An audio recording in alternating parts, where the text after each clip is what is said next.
Jambo! My name is Jean Ann Steen, and I'm a member of South Arm United Church. I have been asked to share my story and photos about the trip of a lifetime I experienced in July of 2019, when I traveled to Kenya with 18 other educators from BC on a wee trip organized by the world-renowned education facilitator Faye Brownlee. The purpose of the trip was to enter into a collaborative setting of professional development between Kenya and Canadian teachers.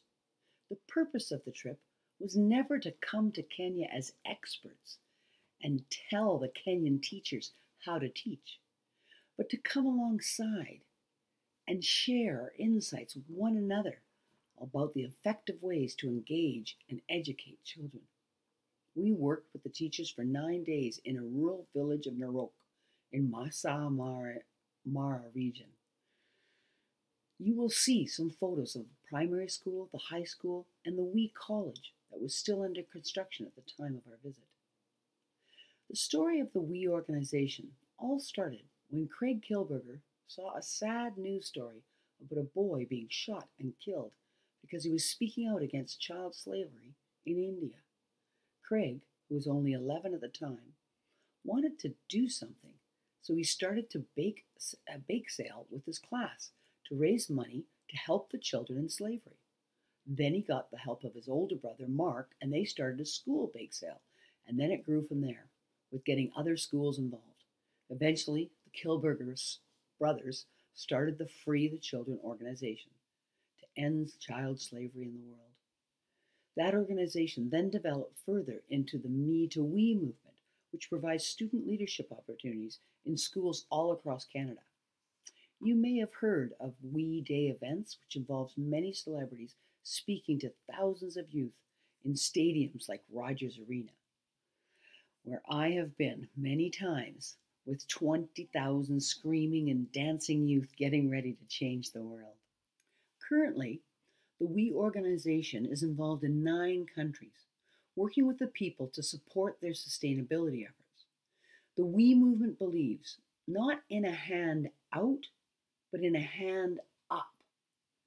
They focus on the 5 pillars necessary for sustainability, which are education, clean water, health, food security, and opportunity. On my trip, I was involved in seeing firsthand how We schools had been built in this village for education. But I also had a chance to visit the Barak Hospital, which provides much needed accessible healthcare to the community. It is recently in the news lately as a COVID testing and education site for hand washing and other things to deal with this pandemic.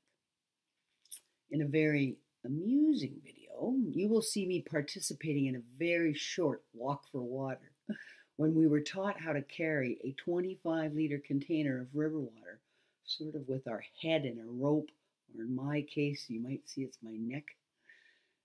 For opportunity, we met the Beading Mamas at the Bongani We Camp, who make and sell these Rafiki bracelets. Rafiki in Swahili means friend. You'll see a picture of them. You will also see a community bank meeting under a tree where members support and record their purchases of a donkey, or a chicken, or a goat as they pool their money and make it make sense to help their life. For food security, we were given 1,000 shillings, the money that they use in Kenya, to shop for the food needs for a family for a week in a market where the Kenyans normally shop. It was an eye-opening experience. On top of all these experiences, I had the magnificent opportunity to go on 2 different safaris. The photos only capture a small piece of what it was like, seeing the wild animals roaming around that beautiful landscape. Then, also seeing the animals in a different setting that were being helped and protected at an elephant sanctuary and a giraffe sanctuary. I really got up close there. The Kenyan people were so warm and welcoming, and no amount of photos will be able to capture that feeling. I saw people who had so little but lived with so much joy and love in their hearts. It did not surprise me that the saying, Hakuna Matata, which means no problem in Swahili, is often said in Kenya. It is a testament to these people who face many hardships but meet them with a smile. When asked what we could do for them, they answered, "First, come back and visit us again, because we love to have visitors." The second one was tell our story. Tell the story about what we are doing for our families and the future generations. I will never forget my trip of a lifetime to Kenya. I will never assume I know someone's story, but I will always know that God has created and is creating such an amazing world with unique animals and a human race that is joined by its common heart of compassion for all people. As we are living in a time of fear of the COVID-19 virus, and a time that people are standing up and protesting against the injustices based on race, this is a time that helps me remember we are all one human race. I hope you will enjoy the photos that I have chosen to share about my journey and to see and feel parts of the story that the Kenyan people wanted me to tell. Enjoy.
like 7 steps, right? You can do it. I can do it. It works your neck muscles. You can lean forward more, it's a bit easier. Oh, and you don't want to wiggle too much because